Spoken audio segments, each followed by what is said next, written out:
Welcome to this week's episode of the Real Wealth Podcast. I'm Alex Robertson, I'm your host, and this week I'm incredibly excited to announce our biggest guest to date on the podcast. It was my pleasure this week to be able to interview Mr. Rory Sutherland, one of the greatest of all times in marketing. As Vice Chairman of Ogilvy and a specialist in behavioural sciences. Rory is an incredibly articulate, incredibly interesting guy to listen to, and in this podcast, Rory is sharing with us his sometimes controversial views on residential homeownership and the future of property in the UK. So sit back, get comfortable, and I hope you enjoy the next hour and a half with Mr. Rory Sutherland.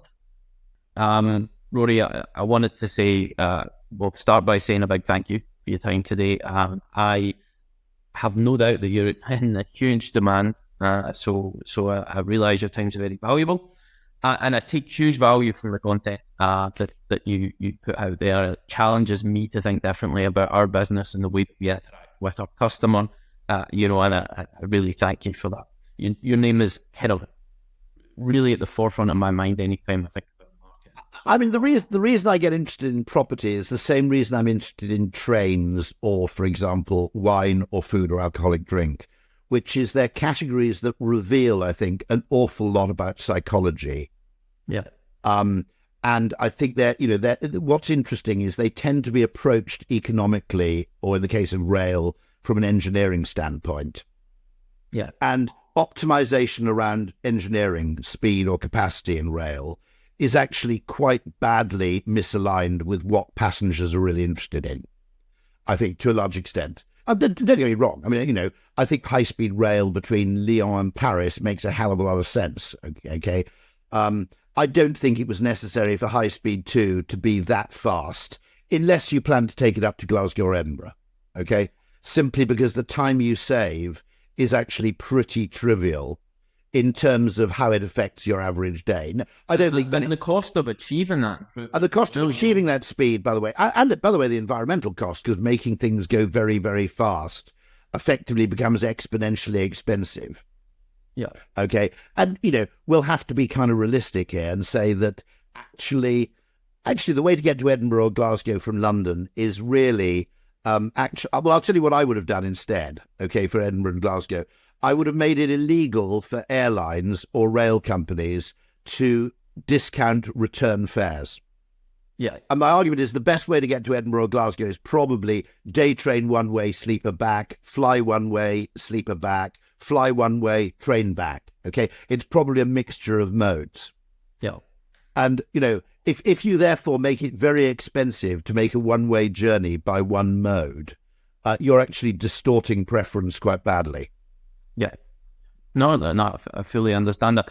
And in, relation to property, then, yeah. I've heard you talk about this at length, and it's something that interests me when you think about the psychology of people, and so far as that there are things that we are willing to pay for, and we are other things that we are not willing to pay a penny more than we have to because they're expectations. And it kind of takes me back to Maslow's hierarchy of needs, where you talk about basic fundamental needs, and we've now grown so beautifully accustomed to the world around us and the expectation that we have of what our life is going to be like.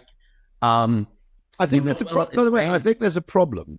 Yeah. Which is the only people who realise, how bad the property situation has become are actually old, because they can contrast their youth and what you could buy then with what you could buy now. Well, I think the young have just been inured to it, but the very people who can see the problem, the old, are actually beneficiaries of the problem because they bought property quite early and they've done, I'm all right, Jack. They've done very nicely. They've done extremely well. And you don't have to go too far back. You go back to 1980s, the average salary was about $6,000. Property price was around about 20, so 3 times multiplier. Fast forward to now in 2024, the average salary is $34,000. Average property price is 280. That's an 8 times multiplier, It's not sustainable, by the way. Yeah. And one of the things we have to be concerned about is there a potential soft landing for the property market? Or will it necessarily You could envisage a soft landing with quite high inflation, not much property price increase, etc. But actually, the risk that, for example, without capital gains, private landlords basically decide that renting is a mug's game, and they all offload simultaneously, or they all offload in a hurry, is something we have to be continuously aware of, I think, as a threat. Well, I think Scotland's a good example of that because, the regulatory system around being a landlord has got increasingly more difficult. Of course. Yeah. As the UK government introduces certain anti-landlord rhetoric, Scotland has amplified that. We're just coming out of essentially what has been a 4-year rent control period. And as a result of that, a lot of landlords have offloaded. You combine that with the tax structural changes there. And what are we seeing now? We're seeing a massive slump in supply in the rental market, and we're seeing double-digit rent increases in Scotland. And the government's view on that was, okay, well, we're just going to regulate it more heavily. We're going to put rent controls in place. That's just going to make the situation worse. But by the way, my father was a landlord, and he virtually never increased rent. And his logic was very simple, which is that if you have a good tenant, okay, and you put up the rent and they leave, you're faced with two risks, one of which is the property is empty for some time. Well, that probably wouldn't pertain at the moment. The second risk is that you have a bad tenant, okay? And his argument was it was never worth risking replacing a good tenant with a bad tenant simply to put the rent up by a certain percentage. And so there is an element where I think certain buy-to-let landlords are, if you like, don't really understand that. And I think are disproportionately greedy. I mean, there is definitely a bit of a money grab going on in the market right now, albeit that, that is tempered somewhat by the challenges of rising interest rates, rising regulatory framework around. And the tax position is changing. It's highly problematic, really, because my concern about this, as I said, my father was a private landlord. My father spent his whole life in the property business, so I grew up with it. My concern's a bit weird, which is I've spent 35 years in the advertising industry, and my observation of 35 years spent in the advertising industry is that free market capitalism, on the whole, and there are obvious exceptions like water companies and so on, okay, but on the whole has made a pretty good fist of bringing consumers better quality goods and services at a lower price. I mean, the most extreme example would be something like televisions or Xboxes, okay?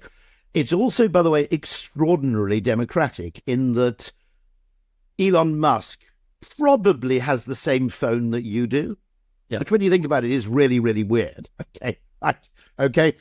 In other words, he probably replaces his phone more frequently than you do and more frequently than I do, but nonetheless, there are a whole category of goods like televisions and mobile phones and so forth, which are actually extraordinarily egalitarian. Yeah. And where now, my problem is that nearly all of the money freed up by the admirable work done by competitive free market companies has been swallowed up by property price increases. Now, there's a kind of joke about this, which I made once.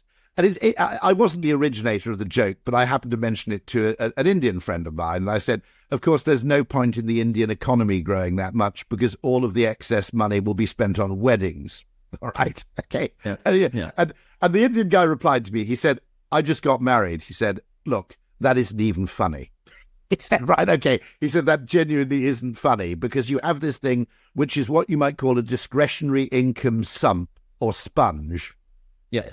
Which soaks up discretionary income to the point. I mean, at the very extreme level, a hedge fund guy in New York once said to me, the whole business is completely pointless in a way because at the end of the year, we all pay ourselves a $25 million bonus, and then we go back to Greenwich, Connecticut, and bid each other's house prices up. In other words, the money isn't entering the productive, dynamic economy. It's basically going into this sump, okay? And Adam Smith, interestingly, your countryman, actually believed in taxing mostly land rents. That actually, Adam Smith was kind of a proto-Georgist. He believed that the unimproved value of land, that ground rents should be heavily taxed. And that Adam Smith, of course, made a distinction between land and capital. So Adam Smith's three ingredients for economic growth, if you like, were land, capital, and labour. all of which are needed to produce value, but he separated land from capital and subsequent economists didn't. To make the maths easier, they treated land and capital as though they were the same thing and conflated the two, whereas they're obviously very different. Yep. One of them is speculative, the other one, you might argue, is extractive. And this fundamental problem where, as I said jokingly, when people said, we must get back into London, back into work to bail out Pret-a-Manger, I said, you're not bailing out Pret-a-Manger, you're bailing out the Duke of Westminster, ultimately, by getting people back into London, okay? That whenever you have any form of economic activity that depends on location for its performance, the gains from that activity tend to go to the landowner and not to the worker or to the capital provider. And that strikes me as fundamentally problematic. I say, I jokingly say sometimes, but only half jokingly, you notice that people in the north have better cars, right? Because they've got actually a bit of disposable income. Yet we shouldn't be asking, why are there food banks? We should actually be asking, why doesn't everybody have a hot tub? Okay, because the improvement, as I said, the improvement in what you might call available goods and services is genuinely miraculous. And I mean that, by the way, not only since 1900, where it's absolutely spectacular, even in my own lifetime, the quality of food I can eat, the quality of drink I can drink. I mean, if you think about it, we have strawberries in the winter, right? Mm-hmm. That may not be environmentally very friendly, but that was the kind of thing which a Roman emperor couldn't have had, okay? It is genuinely astounding what that part of the economy has achieved. But most of the actual gains in efficiency, quality, experimentation, and so forth seem basically to be skimmed away, by increasing property prices, which then increases inequality massively because it's hugely skewed towards existing asset owners, the existing asset-rich class, which basically means the old. And then worse still, okay, it gets worse because the old always thought they'd downsize when they got a bit older, but they don't. They don't want to. They don't want to. That's the interesting part of human psychology. This is a really fascinating. It's just there is very little rationality when people approach, home ownership. It's not about the bottom levels of Maslow's hierarchy of needs where I need a roof over my head. It's more about self-esteem and, look at the big house that I have that's 3 times bigger than I actually need. And of course, it's worth noting that social housing provided people with a sense of stability without the need to actually own the land on which their building sat. Yeah. Okay. And of course, people are unaware of this, but the main value of your home, almost certainly, not in all cases, okay, but the main value of your home, particularly somewhere like London or central Edinburgh or whatever, would be the land on which it sits and the planning permission to build on it. The actual house itself is, in London cases, would literally be, 7% of the value of what you own. It's actually, it's the location and the planning permission to build on it. I think that's what makes property development quite challenging. Oh, yeah. In a lot of areas in Scotland is that role somewhat reverses because, now you're seeing significant increases in building control requirements and the standards that need to be met. Property prices in Scotland are quite cheap, yes, relatively to the cost of building, to modern specifications. So, I struggle to understand how a lot of developers can rationalise the economics of, building houses now in Scotland. Certainly said, okay, you go in Edinburgh city centre or even Glasgow, yeah, you can make sense of it, but the land, as you say, becomes a big challenge. Elsewhere in Scotland, the biggest challenge is rationalising the economics of building it. Of course, it's worth noting that it's worth making the distinction between what I call sane cities, which would be sort of Newcastle, Edinburgh, Bristol, which provide you as a consumer with all the benefits that a city can provide, realistically. There's not much I can buy in London that I can't buy in Bristol, unless I have really obscure sexual tests. Do you see what I mean? I mean, you'd have to get into really niche shit before you need to go to London rather than go to Bristol, okay? Oh. Secondly, the internet has evened out consumption to an extraordinary degree in terms of location. I'm talking about consumption, not wage earning, okay? And it used to be, I lived in London throughout the 80s. I went to Manchester for a few days and I thought it was shit. Okay. Now I go to Manchester and I actually have northern envy because effectively their food scene, their kind of cultural scene, it's all there. If I want anything really weird, I go online anyway. Okay. So if I grew up in Monmouth, a sort of market town on the Welsh borders. If I wanted to watch a Korean film, okay, we had 4 TV channels, I'd have a really long wait. All right. Netflix is the same everywhere. Amazon is the same everywhere.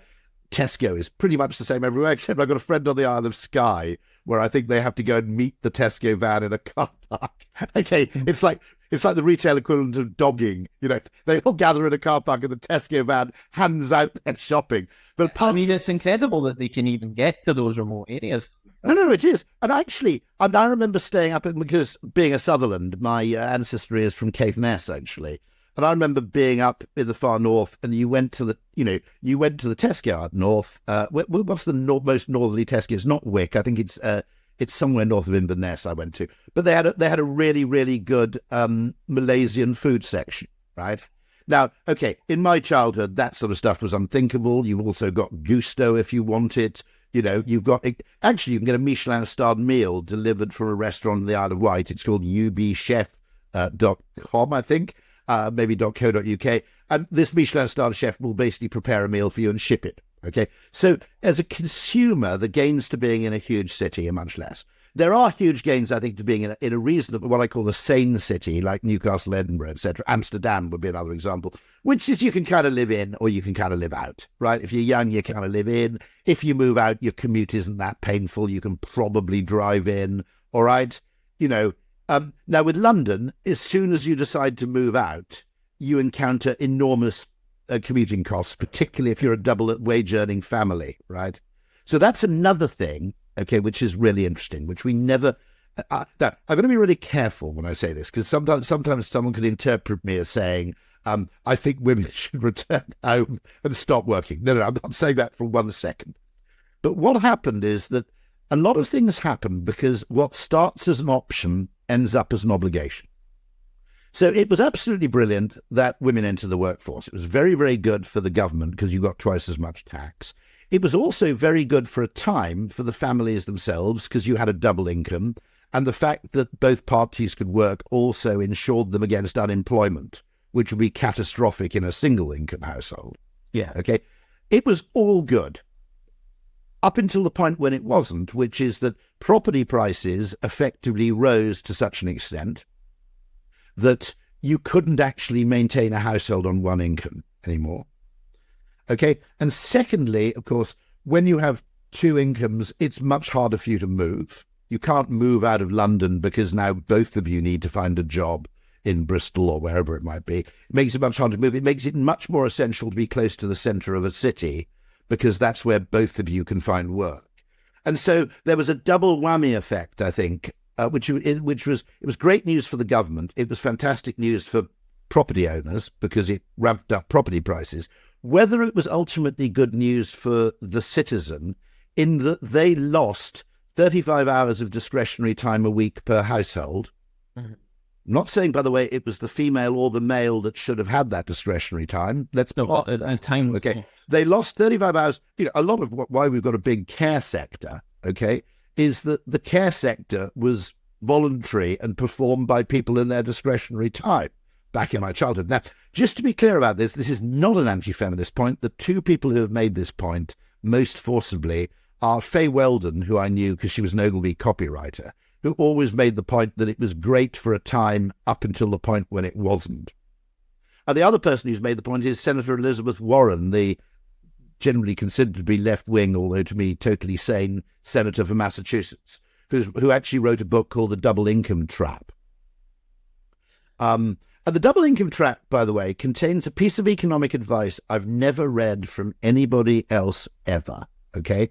But it basically says, if you've got the choice between buying an expensive house in a great school district or buying a less expensive house and pissing your money up the wall on kind of hot tubs and jet skis, do the latter.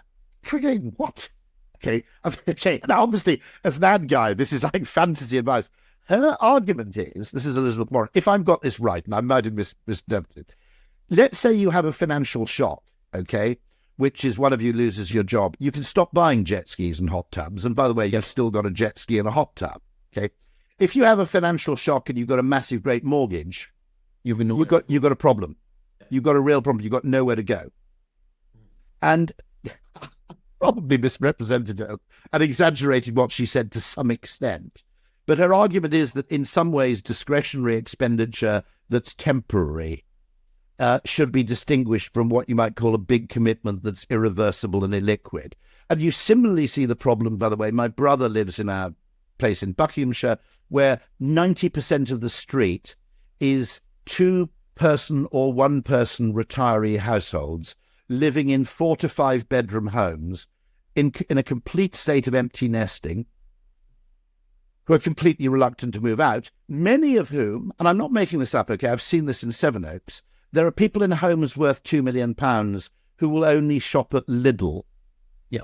Okay. Now, if you said to me when I was a kid, one day you're going to be a millionaire, but you're going to be really worried about the price of lemons, I'd go, what the hell are you talking about? What is the purpose of what? But it's really, really interesting because you have literally this case where by pinning all their hopes on an illiquid asset, probably in the assumption that they're accumulating wealth, people reach an age where actually you're playing chicken with your own mortality. And I understand, by the way, the problem, which is that you could move and go through all the grief of moving to a smaller place, only then to move into, for example, monitored accommodation 2 years later.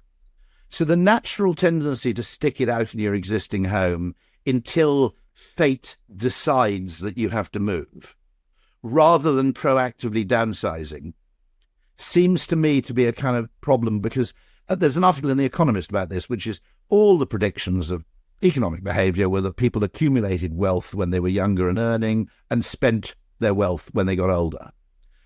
And you have this slightly weird thing, which is undoubtedly a problem for the economy, which is stingy old people. It's being very unfair because I think there are kind of rational reasons why they do this. You also have this weird thing. Oh, my wife, we're thinking of moving further out, in the next 5 years. My wife goes, well, I want 3 or 4 bedrooms so the children can come to stay. And I go, sod that. I go, if the children come and stay, they can go and stay in a bloody travel lodge. I don't want them hanging around the bloody house. But this business of being able to play host and sort of act the paterfamilias and so forth also seems to be a major factor.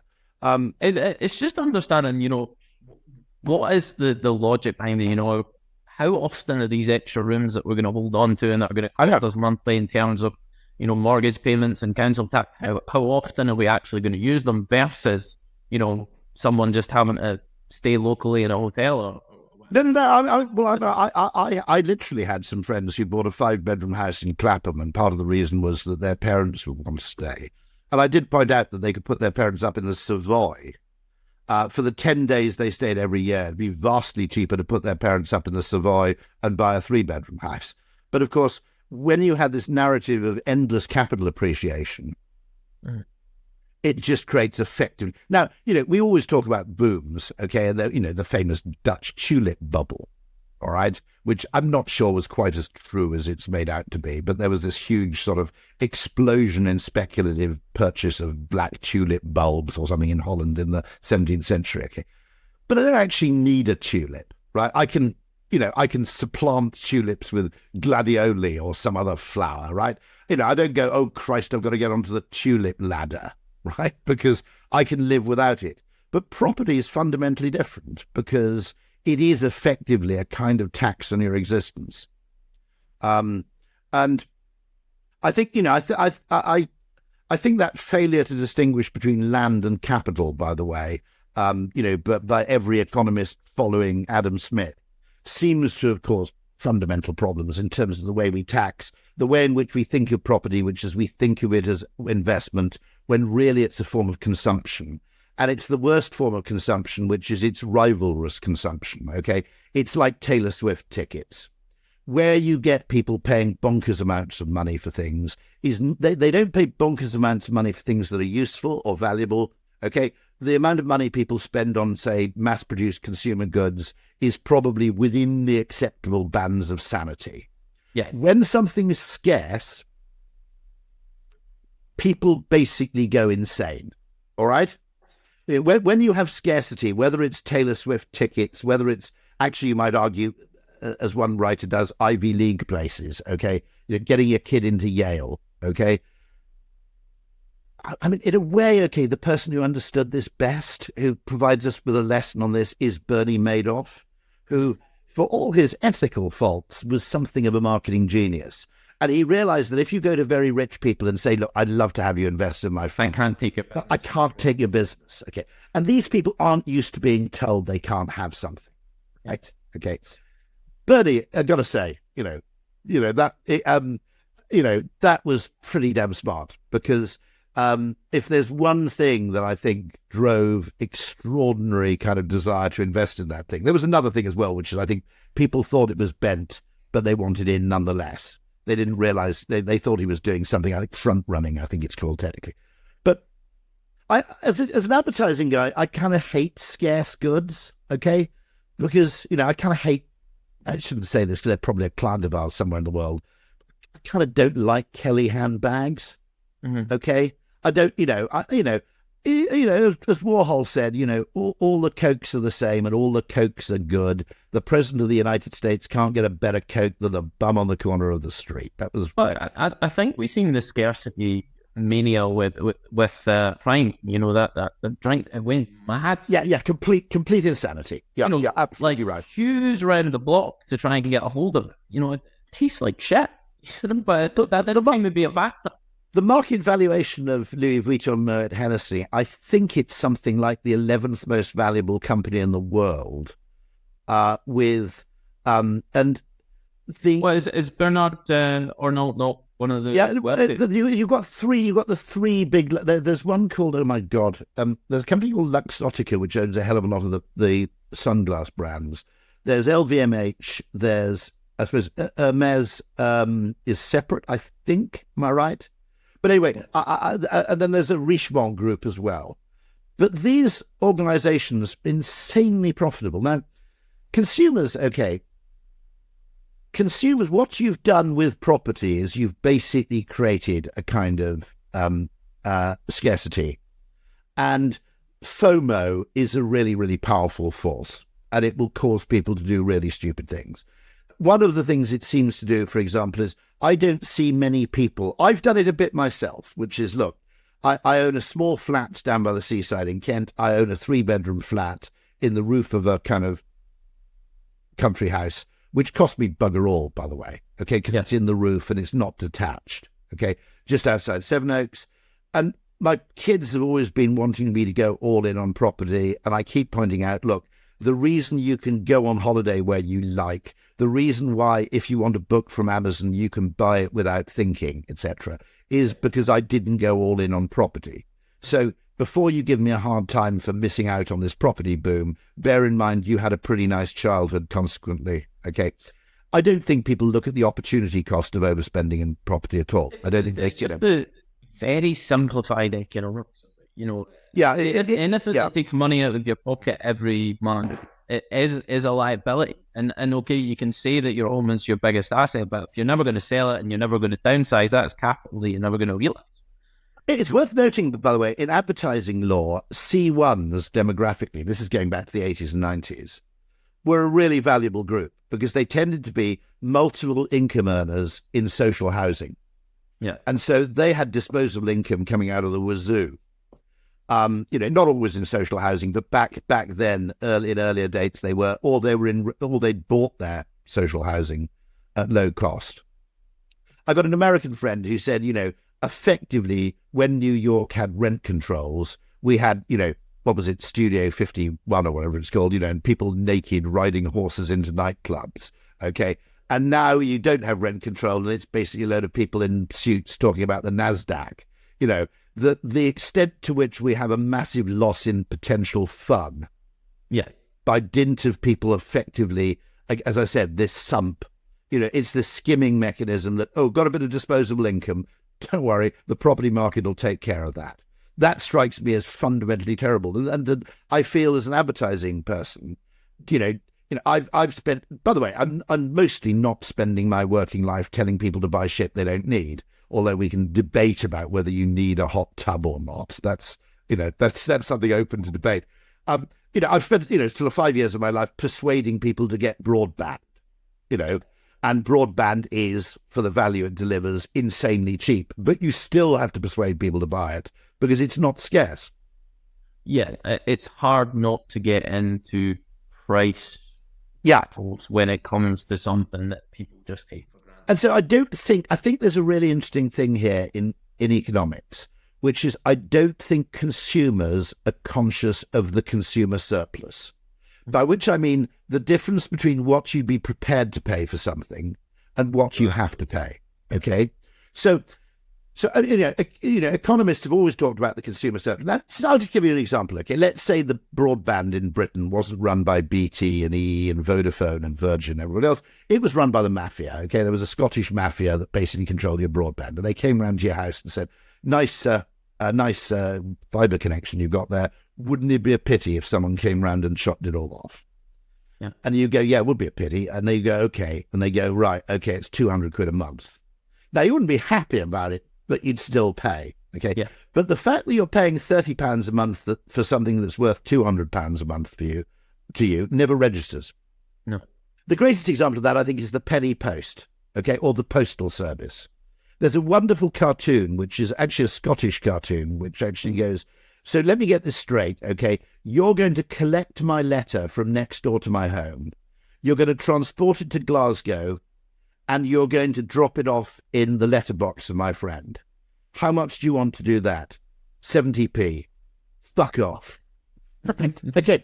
Now, when you think about it, okay, the alternative cost of actually delivering the thing not using network economics and gains to scale and all that sort of stuff, okay, the cost of getting it there would be, I don't know what it would be alternatively, but it would run into, 2 or 3 figures, right? Absolutely, yeah. Okay, and yet no one goes, shit, this postage stamp is a bargain. No one's conscious of this at all. They just go 70p, that's what a letter costs. Maybe in the very early days of the penny post, people got really excited by it. I don't know. Maybe when Roland Hill first kicks off the idea, people go, I'm sure there must have been a time when people thought that, tap water was really exciting, okay? Or that, electricity in the home was absolutely brilliant and a miracle. But we don't seem to be spending our money on miracles anymore. We seem to be effectively spending our money on something that's fundamentally inert. Yeah. And the effect that has on the rest of the economy seems to be, really, really worrying. Yeah, I've been down that road with property and, my own home. We up until recently stayed in this old Georgian house, and it was fantastic. Big high ceilings and this incredible feeling of space. But it was much bigger than we needed. Yeah, the utility bills on it were running into almost $1,000 a month. And when you start to rationalize these things, and it affects your ability to go, more vacations and enjoy more time, quality time away, and or even bigger still, which is leisure. I finally negotiated. I get every other Friday off. Okay, I would argue a lot of people would work a 4-day week. But there are 2 reasons they don't. One of which is you get a 20% pay cut for working a 4-day week, and you actually end up working 4.5 days. You end up working on Sunday evening, so you feel you've been scammed. Okay. And the second reason is that effectively a 20% pay cut takes away, because of the cost of their housing, it takes away a far more than 20% of their disposable income. Okay. I mean, I remember noticing this. One of the reasons why, although I'm on the political right on most things, I'm kind of in favour of redistribution of wealth, is I think that there is an extraordinary point in your earnings at some point where suddenly increments to earnings become disproportionately discretionary. In other words, you paid this bill, you paid that bill, you've taken care of your housing, you've taken care of your travel card, and suddenly the money you get in is actually disproportionately discretionary. And I think we should try and get most people in society to the point where they've got enough financial wiggle room to do interesting things. Giving a really rich person another £1,000 a month will just basically get soaked up into some property expenditure. If you give someone poorer, £200 a month, £300 a month. It's going to go back into the economy. And it's going to go back into the economy. Quantitative easing should have been done by giving poor people money because they spend it, right? Yeah. I mean, a taxi driver said that to me. He said, I don't understand this. He said, why don't they just give the money to people like me? Because we'll go out and spend it. And you couldn't disagree with him. Yeah. Instead, what it did was create massive kind of acid price inflation, which just effectively...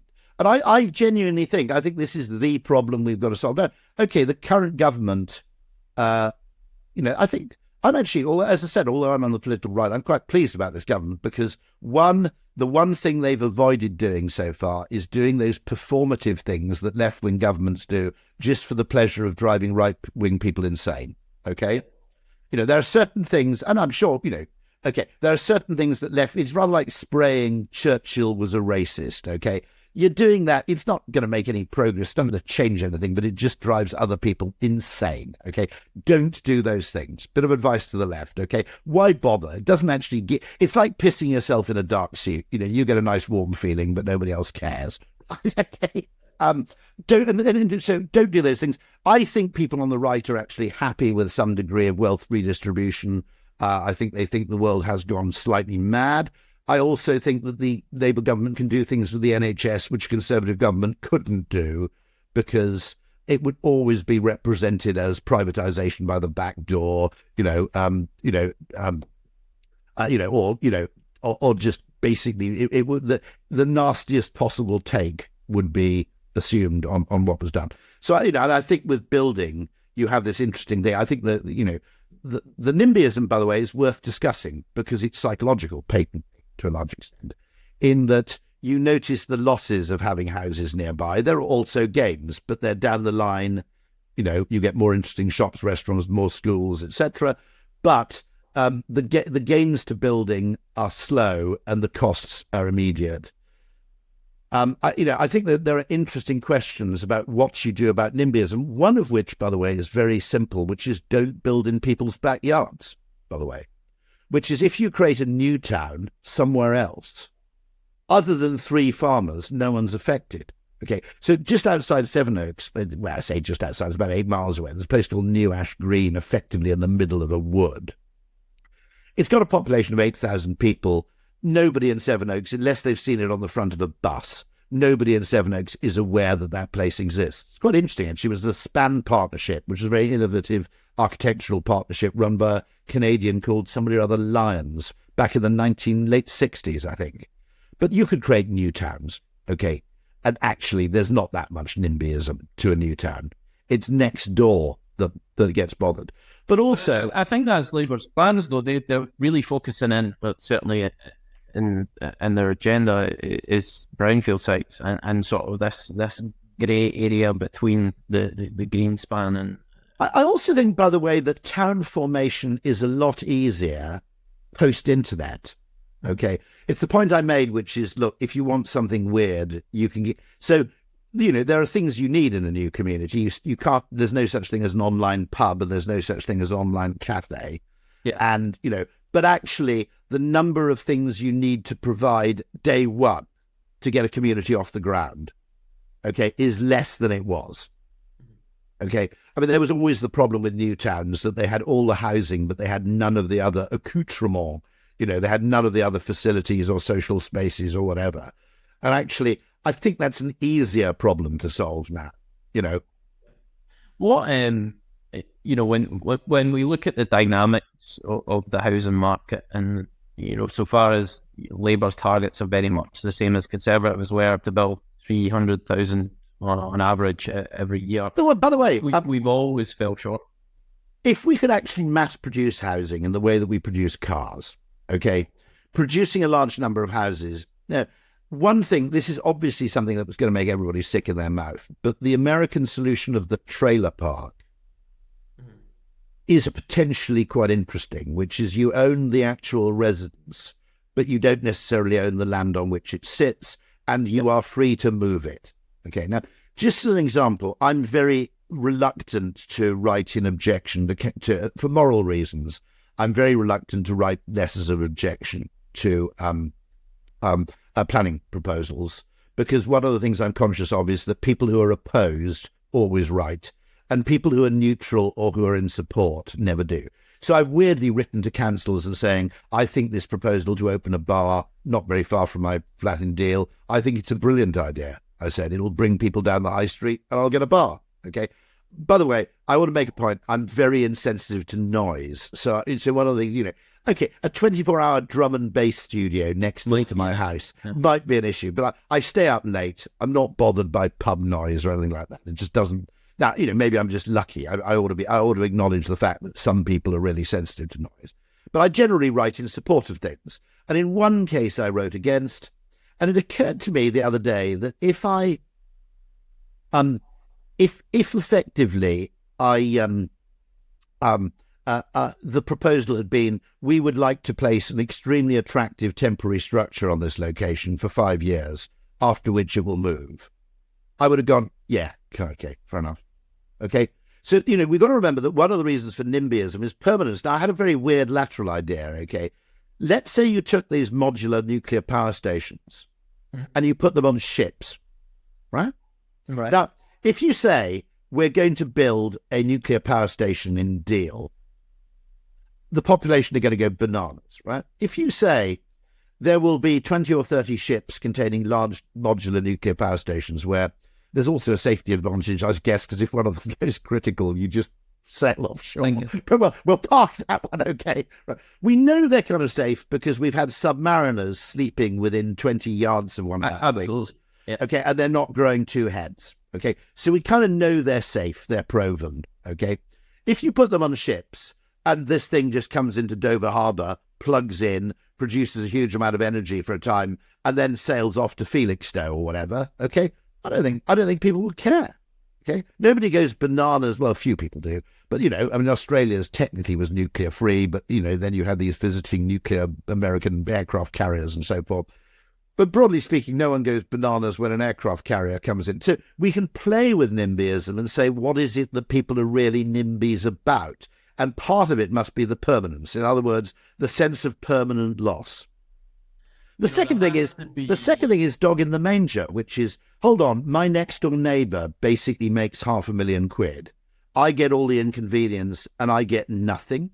Now, there's a very strong dog in the manger thing. I did mischievously say to my wife, I said, look, if that planning proposal down the drive that we opposed, if they'd come to us and said, here's £5,000 and used 20s, we would have gone, yeah, all right. All right. But nothing plus inconvenience plus an eyesore, okay, so that your neighbour can make a stack of money. It's hardly surprising that human psychology kind of resents that kind of arrangement. Yeah.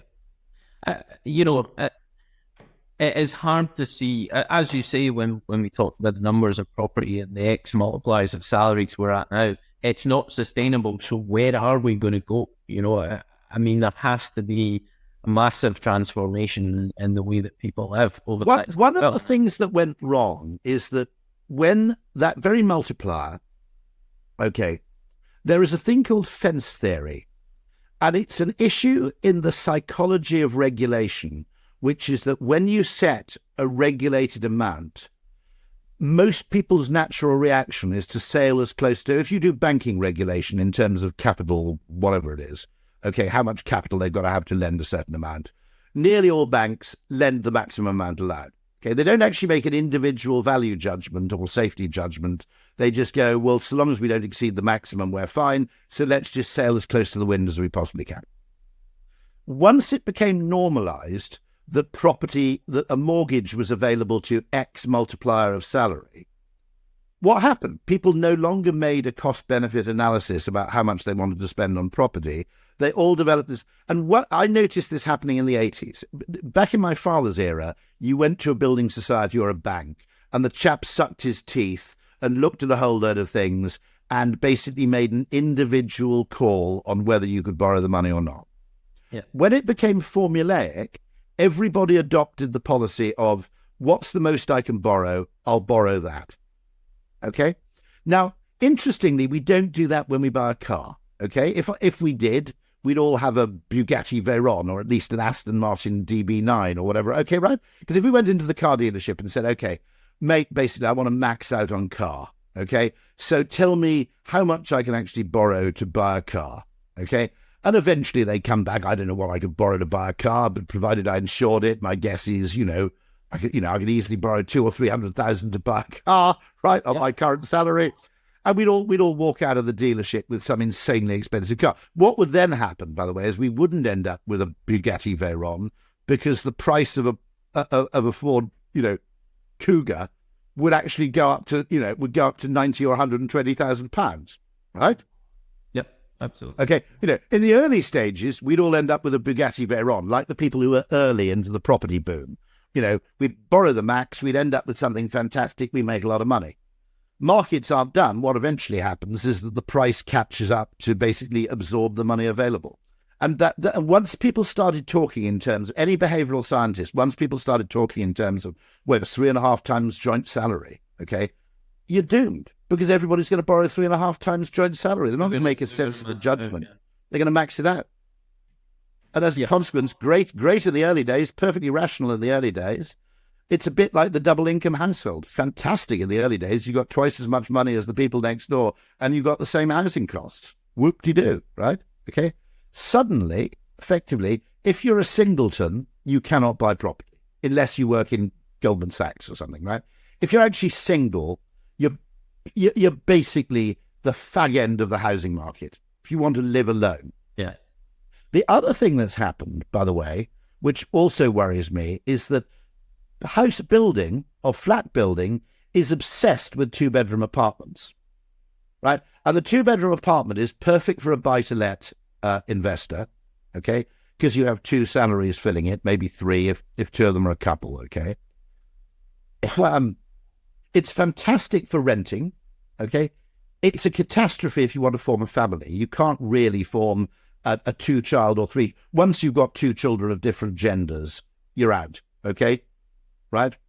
Well, but yet, what we're doing is we're building to satisfy the buy-to-let investor market or the overseas investor market, we're not building the actual real needs of the populace. Yeah. There's another interesting dynamic, that strikes me.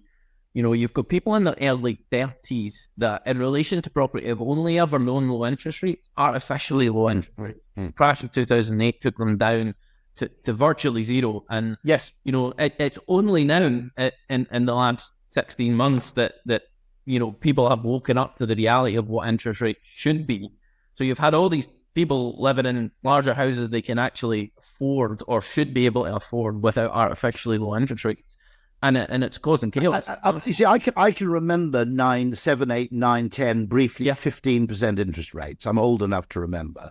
That's one of the reasons why I underinvest in property. It wasn't just to maximize my disposable income. It was to minimize the risk of having no disposable income whatsoever should interest rates rise. And unfortunately, we probably need a period of higher interest rates for all kinds of reasons, but no problem at all. But we'll never get it. And the reason we'll never get it is because you're basically unelectable. Yeah. And so it's that old joke about, if you owe the bank £1,000, you've got a problem. If you owe the bank £1 million, the bank's got a problem. Similarly, if you've got one person who's over mortgaged to the hilt, okay, they've got a problem. If you've got 5 million of them, the government's got a problem. Absolutely, yeah. And it's a fundamental asymmetry, I think, in terms of where the problem lies. And what we've done is we've normalized this. I regard as totally unforgivable the fact that the news media, for a period of about 25 years, presented rising property prices as a good news story. It's the most ridiculous misrepresentation of any economic indicator I've ever come across. Okay, it's technically good news for people who already own property, 1, and 2 are planning to downsize for their next purchase. That's incredible. That's a tiny group of people. It's also good news for people who are waiting for their parents to die. Yeah. Okay, and therefore, but it's fundamentally unwholesome, as your compatriot Adam Smith would have pointed out. This inheritance business with property is fundamentally unwholesome as well, because I mean, I have to confess this. Okay, I shouldn't say this, but I occasionally get applicants, for jobs, and they're coming in. They want to work for X thousand a year. Okay, and you see they're writing from their parents' address, which is some 5-bedroom house in Buckinghamshire, and a little bit of my brain goes, actually, I'm not sure I'd bother working if I were in your position. I'd just, I'd take up kite surfing and wait for your parents to die. Now, okay. I mean, the extraordinary weird reaction we have towards inheritance tax interests me because no one can claim that it was earned, okay? It's a massive windfall that falls very unevenly on certain people. It creates massive, not only intergenerational inequality, but it creates intragenerational inequality in that there are kids who inherit and there are kids who don't. And actually the work performance and the economic value and the labour performed by people is less relevant to their life outcome than where their parents and when their parents happen to buy a house. Now, here's an interesting thought experiment, right? I've got twin daughters. They're non-identical twins, so I can't do weird genetic experiments with them, unfortunately. Yeah. So they're non-identical. But there is a thought experiment I can do with non-identical twin daughters, which is if one of them ends up earning more than the other, okay? So, and actually one of them wants to go into commercial property and the other one wants to go into, is a philosopher, basically. So I can kind of guess which way round that's going to pan out. Okay? I'm not actually that bothered by that, okay? And I'm just talking about emotionally. I kind of go, yeah, okay, we see it swings and roundabouts. Some people want more money more. Some people are happy to sacrifice leisure in order to have material goods. Some people are pretty happy having pretty little and an easier. I think he is understanding those things about himself. I'm kind of okay with that, okay. But on the other hand, if I had an aunt die, right, and the aunt left one daughter £50,000 and left the other daughter nothing, I'd be livid. I'd feel I had to do something about that. Now, that's kind of interesting. I don't know. As a thought experiment, we're kind of content with relative inequality of earnings up to a degree, okay? There's a level at which it's no longer acceptable and so on, and, we can all argue about banking salaries and things of that kind. But nonetheless, emotionally, I'm pretty content with having one daughter earn 3 times as much as the other daughter does. I'm not happy having one daughter inherit £50,000 while the other one gets nothing. And I'd actually do something.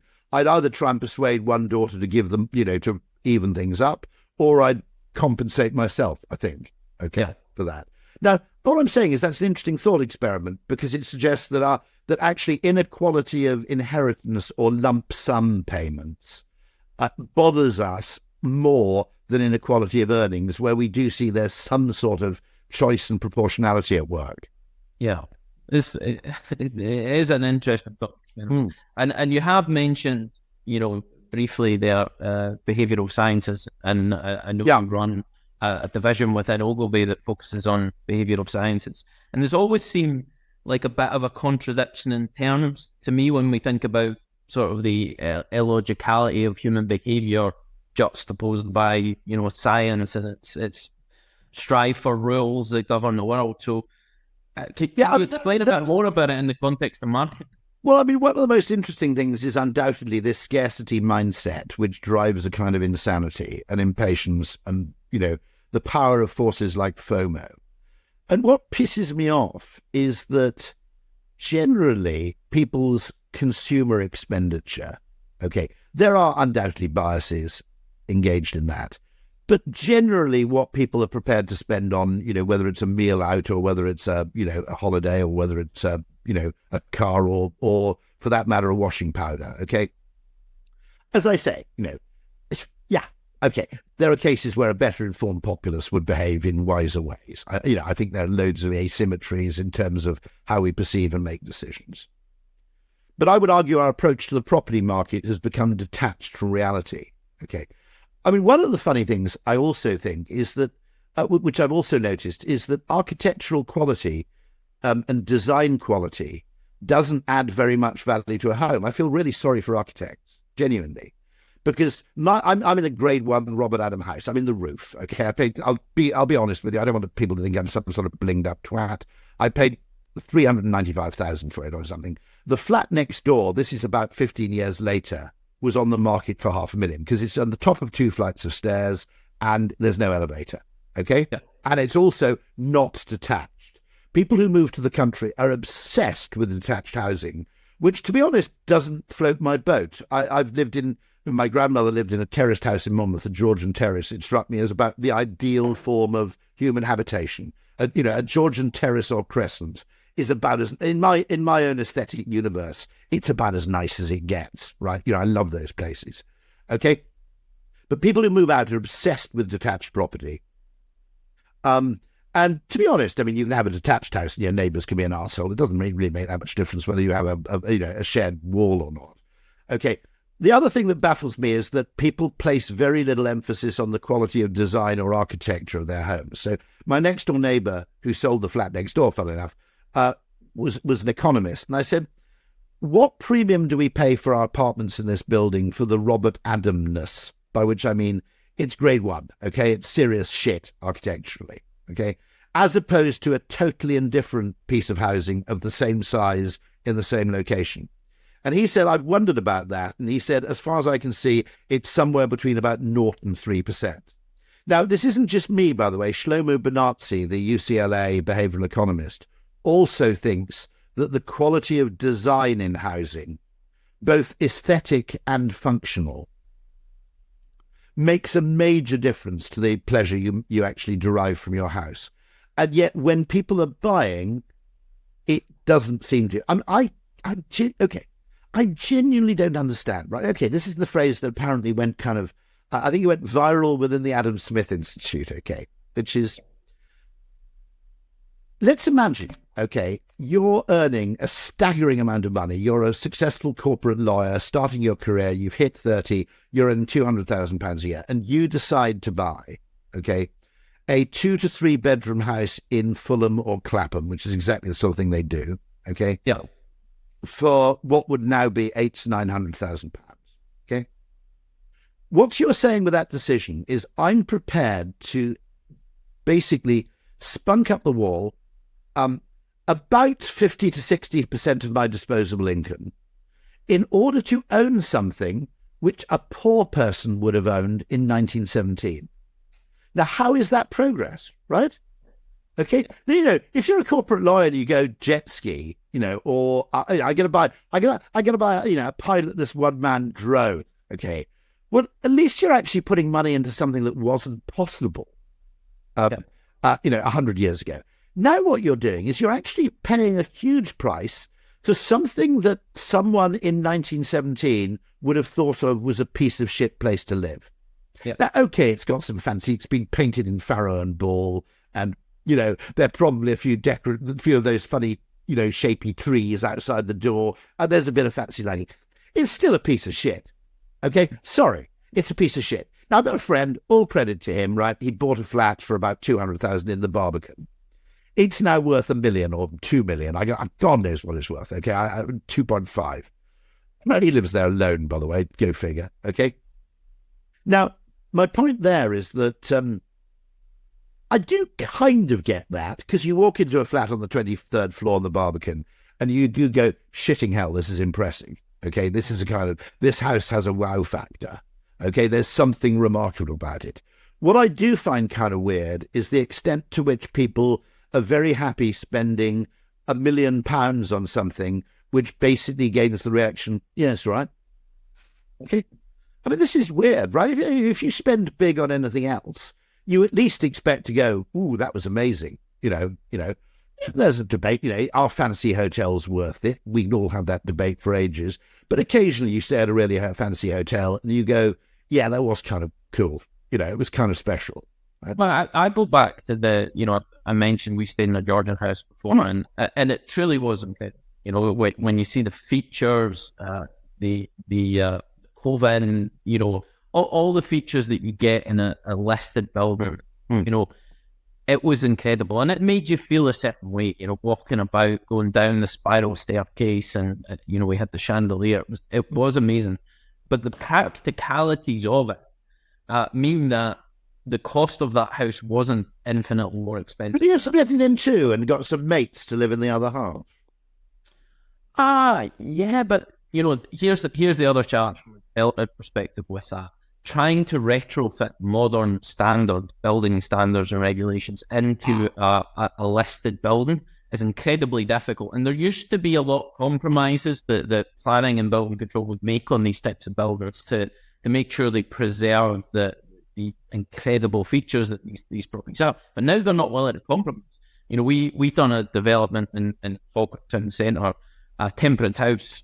It was formerly a legal office. In fact, it was one of the first places that John Logie Baird demonstrated television. Brilliant. Oh, fantastic. So huge historical significance in this building, and it has, an incredible staircase, big oak handcrafted staircase. So we converted it into 6 flats, and honestly, the amount of grey hairs I got through the process of that, that we done everything in our power to maintain the features of that building, but we were up against a massive battle with building control. Even planning at times were on our side. So trying to install an environmentally friendly boiler in this building, we now need, because there's basically a skylight within X meters of the vent. There is some weird solution where you run the water out of your heat extractor boiler, and you run it through a filter, and I think it can go down a drain pipe. But most plumbers haven't got a clue about this. Okay. By the way, the skylight that's near the vent is never opened by the neighbour. Okay. So a perfectly reasonable solution will be you give them 500 quid and say, don't open your skylight in the winter. Okay. Our boiler's not on in the summer. So when they open the skylight, the boiler's not going to be doing anything. Okay. Okay. We can easily find what you might call a Jugaad botch solution to that. Okay. But you're not allowed to. No. You've got, in other words, you've got to move the vent to a different place, which means make a hole in the wall, which, because it's a listed building, it's all completely whack, to be absolutely honest. By the way, there's also a problem with housing caused by online property search, which is people are faced with too much choice. What do they start doing? Okay. They go, how much can we afford to spend? Let's say £700,000 or £300,000. They start looking for houses that cost £300,000. They use price as a discriminator. Now, a consequence of this is apparently you can't really sell a house for £725,000 because the people going 800,000 and down don't find it, and the people going 700,000 and up don't find it. So there's this weird price demand ziggurat in the property market, which is a complete distortion created by the mechanics and architecture of online of how Rightmove works. Yeah. Yep. Absolutely bizarre. By the way, you could probably improve if Rightmove brought in a bit of fuzzy logic. Okay, you could probably improve the efficiency of the housing market by a few percentage points. If they brought in, so if you look for 800,000, it starts at 790 occasionally. Okay. You might actually, fundamentally change the way the property market works. That's how mad it is. Yeah. But by the way, what you're doing, and this is the other problem, which is there are two kinds of landlord. My dad was the kind of landlord who provided people with stable accommodation for a reasonable price, never really ramped up the rent, and regarded it as just an amicable arrangement, which was a kind of win-win. And then there's extractive rent-seeking landlordism. And the problem with legislation is it tends to hit both equally. So legislation aimed at basically preventing rent-seeking will actually end up inconveniencing the people. And we got to remember this, okay? A lot of landlords, it's not the cushy picture it necessarily seems. You get rung up at 2:00 in the morning saying the immersion heat tank has sprung a leak. You're responsible for a huge number of repairs. If you're an assiduous landlord, by the way, also I might make the point that the actual return that a landlord is getting is pretty hopeless.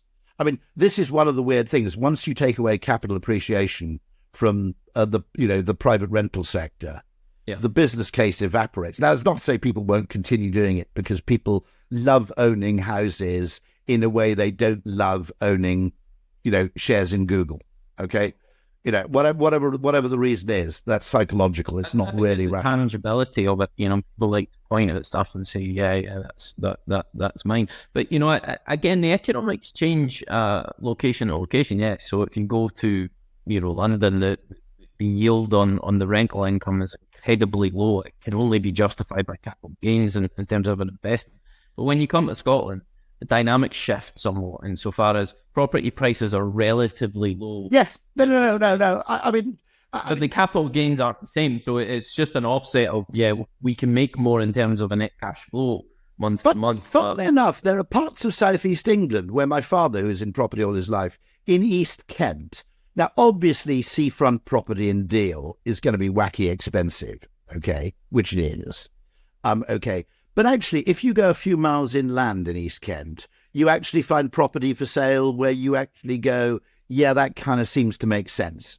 Okay, rather than who the fuck would pay that, okay?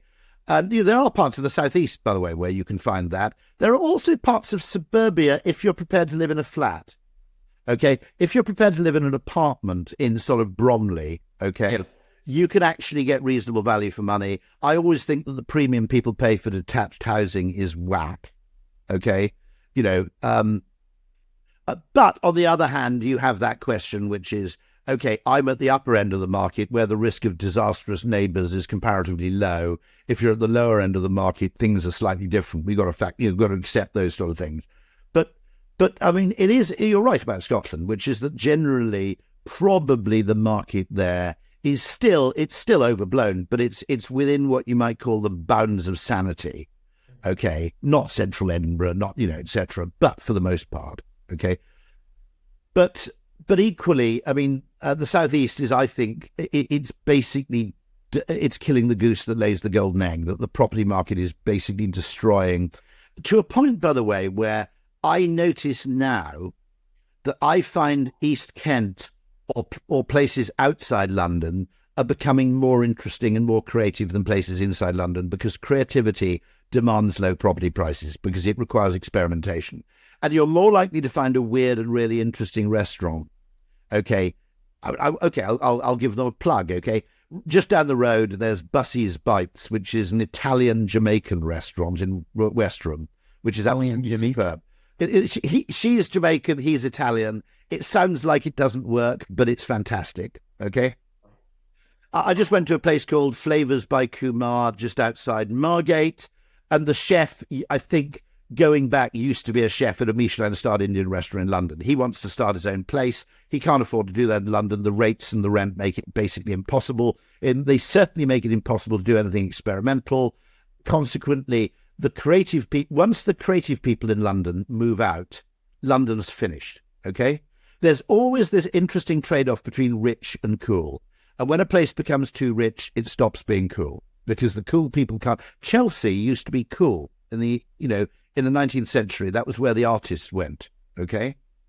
And then the rich people move in and they fuck it up for the creative people. And the creative people. Now, London didn't enjoy the huge bonanza that Berlin did of suddenly discovering half a city with incredibly affordable property. But London moved east, and the centre of gravity has moved massively east. So places like Shoreditch and so forth and Dalston, okay, were for a time the place where cool people went to escape the rich. Okay. Yeah. And then eventually the rich people follow them, because they're the shock troops of gentrification. Creative people are the shock troops of, and actually probably, things like the gay community would also serve that function. Okay. They're kind of like the shock troops of, they go in early when nobody else is prepared to. Okay. Mm-hmm. But ultimately, when we run out of East London, what do? You either somehow contrive to make suburbia cool. In other words, it's really hip to live in a mock Tudor house, which might be too big an ask. Or actually, people go to the seaside. I've got this theory that creative people don't move to the country, but they will move to the seaside. And you go to places like Folkestone now, you go to Margate. Now, if I'd said in 1995 that I was going to Margate for the weekend at work, people would have had me sectioned. Okay? Yeah. And now it's actually Margate, Folkestone, Deal. I go there, actually in Whitstable, Canterbury, and actually that extends all the way down to Brighton and Eastbourne and Hastings, and it goes all the way up to... You're starting to see a creative coast form on the fringes of London. When I think Margate, all I can think about is Only Fools and Horses and the Jolly Boy Out, and then just this kind of grim seaside, getaway. Well, of course, it's got vestiges of that, which is partly why cool people like it. Because cool people like a bit of fabric. They like a bit of texture, right? Because once a place becomes monotonously rich, two things. Well, the worst thing that happens is it becomes uninhabited. So you get to like the Upper East Side in New York, where the majority of apartments are uninhabited for all but 7 weeks of the year. And so the businesses at ground level actually die off. So you get this extraordinary kind of death of the infrastructure because there's so much absentee ownership. Or you get the thing where it's so rich you can no longer buy a plug or do anything, strange. And it takes time, but eventually you actually find that very rich places, unless you're one of these kind of spivs, they're not actually very desirable places to live. I once got asked actually, and I'd be interested to know whether it's the right answer. I once got asked by a guy who was, I think, a billionaire, who wasn't British. He said, where would you buy in London? Okay. And I said, well, there's a conventional answer, which is basically Pelham Crescent SW, whatever it is, 7 or whatever. Okay. Absolutely grade A, posho, terraced housing. Yeah. Okay. And I said, the interesting answer is you buy 4 houses overlooking the river in Bermondsey and you knock them into one. Now, I can't say one of them is the right answer. It all depends on the guy's individual preferences and indeed his investment strategy and everything else. Absolutely, yeah. But you have to consider both. Yeah. No, definitely. I wanted to cover a little bit about marketing because, your content on marketing and making people think differently about how they market. Well, can we logically create a thing in marketing in the property world which creates the feel of ownership but has the economic structure of renting, or is a combination of the two? Could we create a halfway house between ownership and renting? It would require some legal. I think it would require some legal changes, probably. But could you give people the sense of permanence they crave without requiring them to buy the land on which their property sits? Well, is that not the distinction you have in England versus Scotland, where you have this distinction between freehold and leasehold? Then I understand that the UK government is now trying to get rid of the whole leasehold thing. I mean, there's a complicated thing with leasehold, which is a lot of people sell property on leasehold if it's a property adjacent to their own, because you retain some control over what happens there. Yeah. Okay. And so I personally, I'd be wary about that. I mean, the most extreme case is the trailer park, where you own the trailer, but you don't own the park, and you rent your place on the trailer park. The earlier example of that is a thing called the Chattel House in the West Indies, in the Caribbean, where, I'm using the 1970s. Where what happened when slavery was abolished in the British Empire, the plantation owners would often demand rent for the former slaves' housing, which was not unadjacent to what they were actually paying them. So the money went in and went straight back out again. Not a bad analogy for London, actually. Okay, where after we pay our junior staff, after they paid tax, after they paid for the tube, basically housing comes along and sucks out 50% of what they got left over. More, 80% in some cases, I think. Not sustainable. I'm trying to get my employer to open campuses in bloody Folkestone or somewhere. I'm getting nowhere.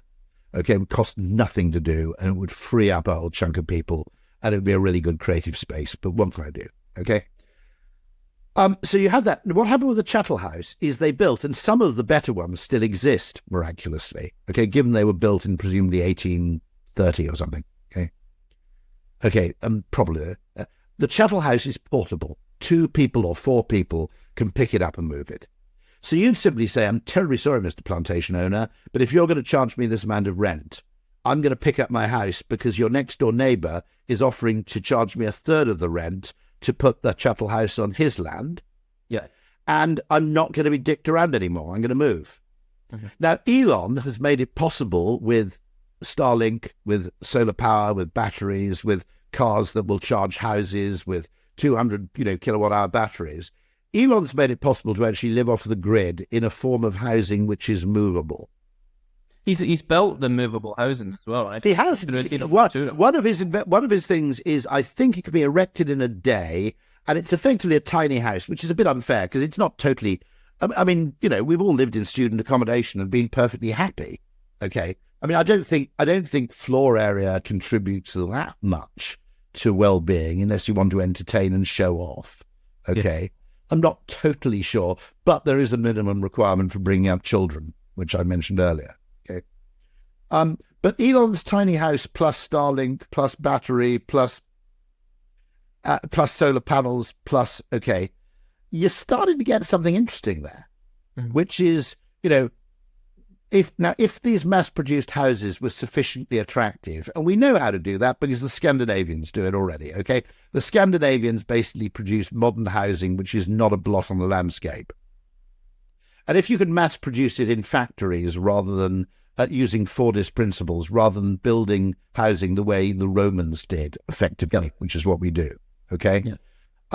You could genuinely produce 1 million houses in a year, and if you said, look, do you mind if your pub car park has a house in it, okay, for 5 years? My local pub, if somebody wanted to live in 6 other parking spaces in a 2-story building, which was technically removable, wouldn't bother me that much, actually. But actually you could go and live in the middle of the wood. I mean, suddenly the whole thing changes. It's hard not to, particularly in the context of a very fast evolving world with artificial intelligence, when you combine that with this potential view that Elon Musk putting out of living off the grid and these trailers, it's hard not to kind of go to like some of these dystopian movies we've seen of future times where everybody's living off the grid, hiding from artificial intelligence and living in these kind of trailer park environments. I basically agree with Henry George that land should be held in common ownership, and the payment we use for the occupation of the unimproved value of land should go to the Commonwealth, to the community, for the provision of communal services. And I don't agree. I think if you improve your property, those gains should be yours because they're a product of labour. I'd also apply the same to natural resources like oil and non-renewable forms of energy. I would basically say that those things are not things to be owned and apportioned out competitively. They're actually a common endowment shared by all of us. Okay. And that Henry George was basically a free market capitalist with everything other than land and arguably natural resources, in which he was actually fully a socialist. It's a now, Paul Krugman will say it's impossible to make that work. But if you removed income tax and replaced it with a land value tax, you would see a property would become less valuable, but it would become more affordable, fundamentally. And now, it was impossible for a fairly gerontophile conservative government to bring in that legislation. I think it's something you'd have to do gradually, but the first step towards it is making council tax less of a nonsense. It should fall on the property owner. It should not fall on the occupant, I might argue, okay? But certainly the fact that Buckingham Palace pays less council tax, because it's Band H, apparently, okay? And there's a ceiling to the band, and Band H council tax legally can be no more than twice the rate of Band D.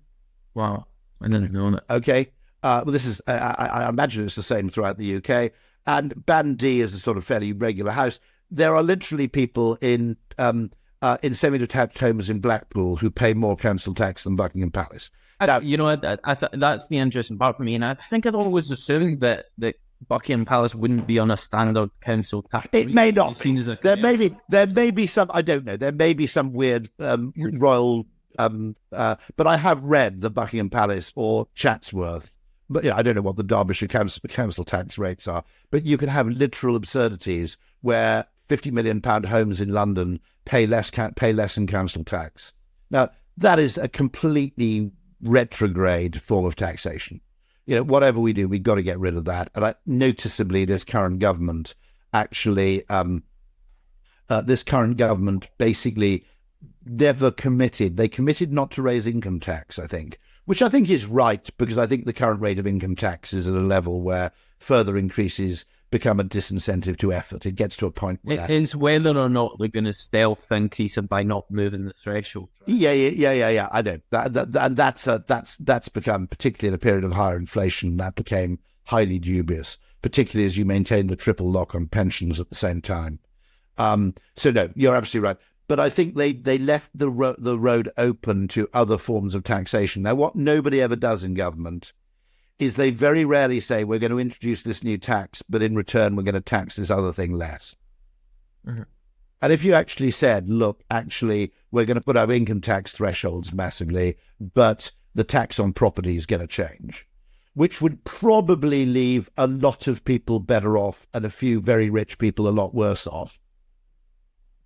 And there's always this, by the way, I'm not very comfortable with that story. If you tax the super rich, they'll leave. Okay?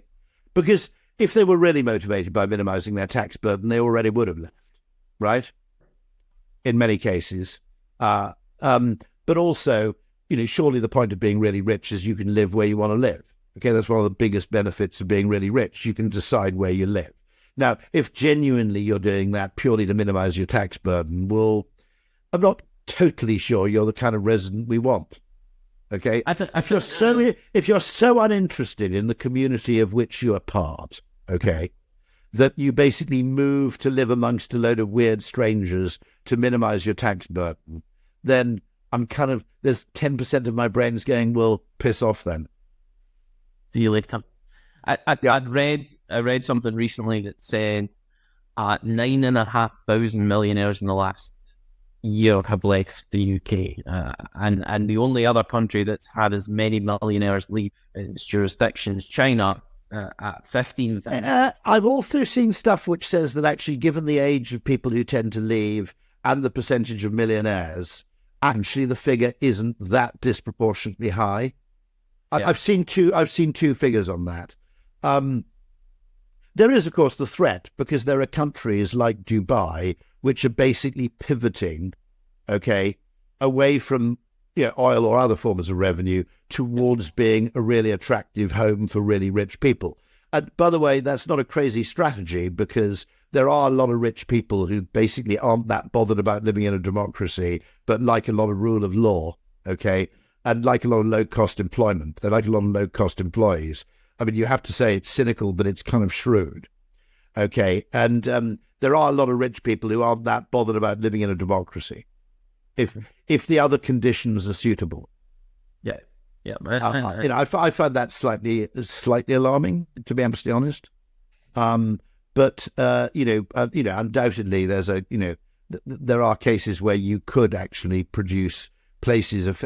I mean, the most extreme version of that was that weird thing of a boat, wasn't it? It was like a massive cruise ship where you owned a cabin on the boat, and you could go and live there and avoid all jurisdiction whatsoever. And as far as I could see, I don't know how. Buy like an apartment on the boat for a period of like 20 years or whatever. Yeah, I would hope that it had an accompanying frigate or destroyer to protect you from a terrorist attack, because it struck me as a pretty attractive target, to be honest.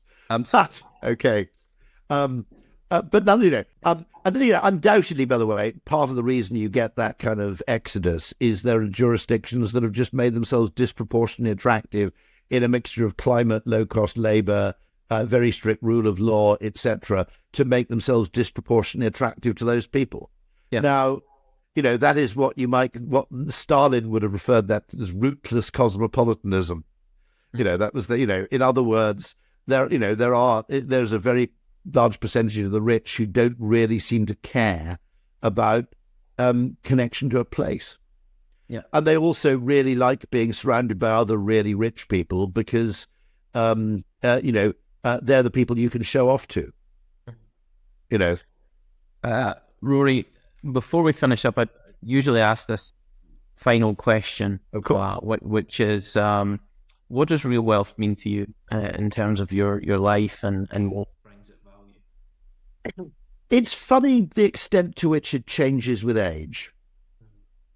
Okay, so I place a greater value on leisure now. One of the strange things about being older is I think you're less keen on the sexual signalling positional goods that young people, for understandable kind of reproductive reasons, really obsess about and are anxious about. Because your status becomes vastly more what you might call less fluid and vulnerable with age. And one of the strange things you notice, which I've noticed among some of my older colleagues as well, is they suddenly say things like, look, to be absolutely honest, I don't know why I continue to work, because the main source of pleasure I have is pottering about. Okay? Yeah. Now, I'm literally pottering, which is reading things that interest you, popping into a cafe, having a nice cup of coffee, chatting to some friends. Okay? Those fundamentals, to me, and I'm only speaking for myself, and, I'm a bit famous, so I probably suffer less from status anxiety than a lot of people would. So that I'm not conscious of the extent to which that affects me and all that bullshit. So I've got to laden this with a lot of caveats.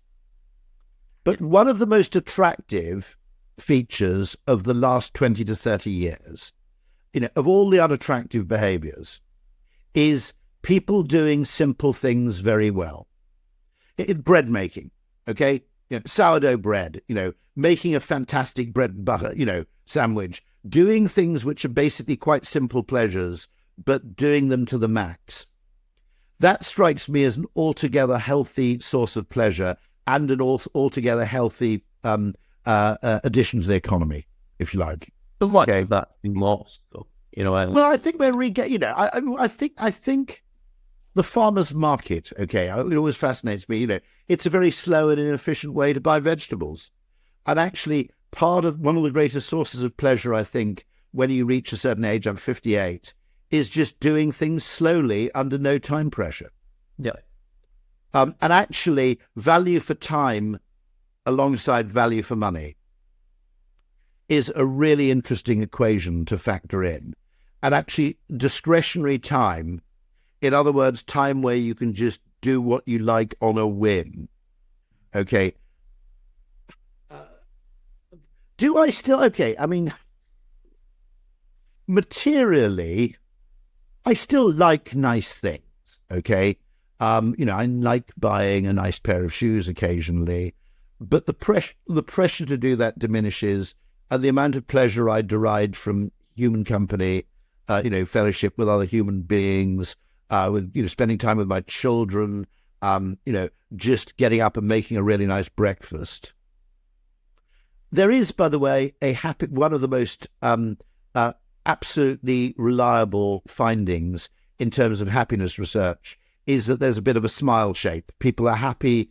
People are happier in their 20s. Then you hit a period of 25 to 45 where people's happiness dips off, and it seems to return in later life, possibly as people get more time or simply know better how to spend time on the things that really matter. There's a great finding that people in market towns tend to be happy because the indicator is you frequently bump into people you like without having to plan it. Rory, thank you for your time on the podcast.